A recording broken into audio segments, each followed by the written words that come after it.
Hey guys, and welcome to today's idiot video. Now today we're going to be discussing a video put out by Mr. Thrive and Survive titled Sun Speed Doesn't Have to Change on Flat Earth, which means Mr. Thrive and Survive is either about to redefine what the circumference of a circle is, or he's a fucking idiot. So let's begin. Hey everybody, Mr. Thrive and Survive. July 16th, 2018. Wanted to do just a quick little video to show that the sun speed does not have to be variable. The sun doesn't have to speed up and slow down on flat Earth. So I guess Mr. Thrive and Survive didn't pay attention to geometry in high school. The mathematical definition of the circumference of a circle is pi times the diameter, which means as you increase the diameter, you proportionally increase the circumference. Now let me preface this by saying this is not my preferred model, and I don't believe necessarily that this is the way the sun moves on the Earth.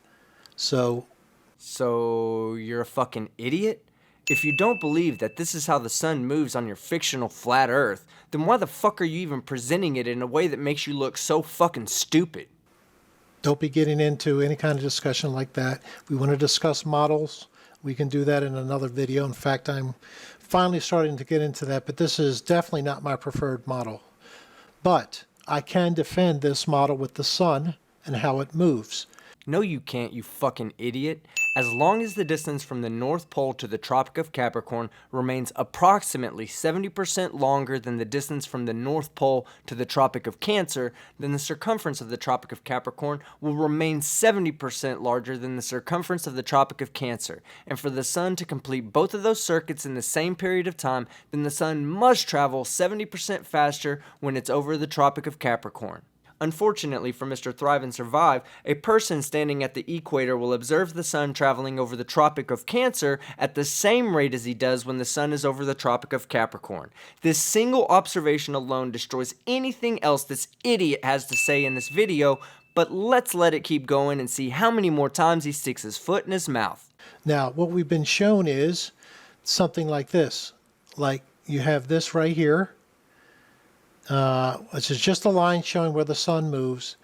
In the northern hemisphere winter, it moves down here, and in the northern hemisphere summer, it moves up to here. And what they're saying is, since it's covering more distance, that it must be moving faster. Well, technically, yes.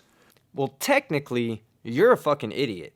Because yes, it does. As I've said before, the Tropic of Capricorn is 70% further from the North Pole than the Tropic of Cancer is. Therefore, the circumference of the Tropic of Capricorn is also 70% bigger, and for the sun to complete 360 degrees over the Tropic of Capricorn, it would need to travel 70% faster than it would over the Tropic of Cancer. But this is where I get into an argument where I've had with globe people before, where it's one rotation per day is what it is. Okay, so now we get to the bottom of your stupidity. You're not talking about the linear velocity of the sun, you're talking about the angular velocity of the sun. And this has its own problems because it only works when you're standing at the North Pole. As stated before, when observing the sun from the equator, there is no difference in angular velocity when the sun is over the Tropic of Cancer than when it's over the Tropic of Capricorn. You are a fucking idiot. And they don't want to go there because a whole lot of things mathematically start to fall apart. No, it doesn't. Math doesn't magically fall apart just because idiots like you don't understand how to properly apply it. Mr. Thrive and Survive, you are a fucking idiot. But let's just show this, what I mean. Let's go to a clock example first. We're going to pay attention to the big hand only here. I want you to get the point that it doesn't matter if I'm sitting here on the hand, here in the middle somewhere on the hand, or here at the end. I'm going to make one rotation every 60 minutes, regardless of at the speed that would be recorded if you were sitting on the clock face and recording how fast something was coming by. It would all still be coming by once every 60 seconds, correct? I mean 60 minutes. There you go. Honestly, I would be hardly more impressed if a monkey gave me the same explanation. Why don't you just call it how it is? The minute hand moves at 6 degrees per minute or 360 degrees per hour. Oh, that's right, because the flat earth fucking idiots wouldn't fucking understand it. So once every 60 minutes, this thing's going to make one rotation around. And if you're sitting at variable place, you have different people sitting on this bar going around. They're all making one rotation. You're not speeding up or slowing down anything. Now you can scoot in and out if you want, but it doesn't affect how fast the clock hand is going around, does it? No, the clock hand itself rotates around a center point at 360 degrees per hour, but by observing any two different points along the minute hand, you will notice that the point furthest away from the point of rotation always has a linear velocity that is higher than the other point. So now that you've seen that, let's look at this as a magnetic bar, so to speak, a magnetic push, a trough, an area of connection where the sun is. So the idea is that if we put the sun, and this isn't necessarily the right place, but if we put the sun in the winter, what we call winter in the northern hemisphere, it will do what? It'll go around once per day, correct? Let's see that. Everybody look, Captain Obvious with the smartest thing he said in his entire fucking life. Mr. Thrive and Survive, you're an idiot. Alrighty, here we go. We're going to see one rotation in a day. I've slowed it down a little bit. So in one day, like I said, the animation isn't perfect, but there you go. Did I miss something? All you did was prove what we already know to be true. The sun appears to go from one point in the sky 360 degrees around the earth to the same point in the sky in 24 hours.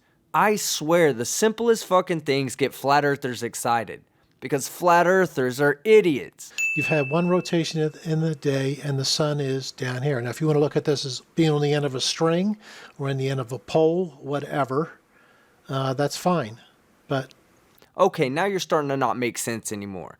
Magnetic push, string, pole, whatever. What the fuck does that have to do with the geometry of a circle and the speed at which the sun travels? Nothing. Stick to the fucking point. You're a fucking idiot. let's go ahead and add a second sun and see what happens. All right, now this sun is closer up, so this is more like the northern hemisphere summer. And again, it's going to move once per day. So it's now officially fucking confirmed. You're a fucking idiot. This whole time you have been talking about the angular velocity of the sun and not the linear velocity of the sun. Now it's time to determine whether you did this with the intent of deceiving your viewers or because you're just that fucking stupid. So the sun didn't speed up or slow down if it's on the same sort of connected force, which is connected to a central rotation point, which extends outward, then that's how it could work. Yup, you're that fucking stupid. Now, technically, if you want to say, okay, it's moving at 1,000 miles per hour down here, but only 800 up here to cover the same thing, you can say that, and that's true, technically.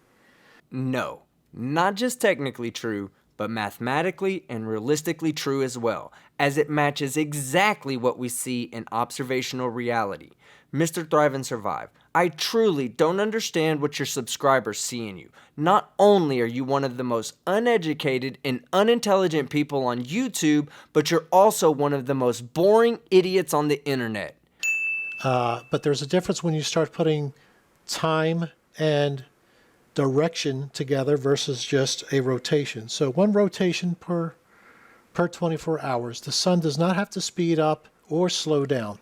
Again, the sun does not need to speed up or slow down when discussing the angular velocity of the sun, but when discussing the linear velocity of the sun must move 70% faster over the Tropic of Capricorn than it does over the Tropic of Cancer. If it's being pushed on a magnetic pole, so to speak, this can easily work. Okay, yeah, sure, whatever. Some magical magnetic pole pushing the sun all over the sky, fuck it, it works. You're a fucking idiot. And there's other ways I could explain this too, but wanted to make this fast and simple. What's really tough is that you don't have one way of explaining it like the globe model does, with the sun 93 million miles away and the earth rotating at the equator at approximately 1,000 miles per hour.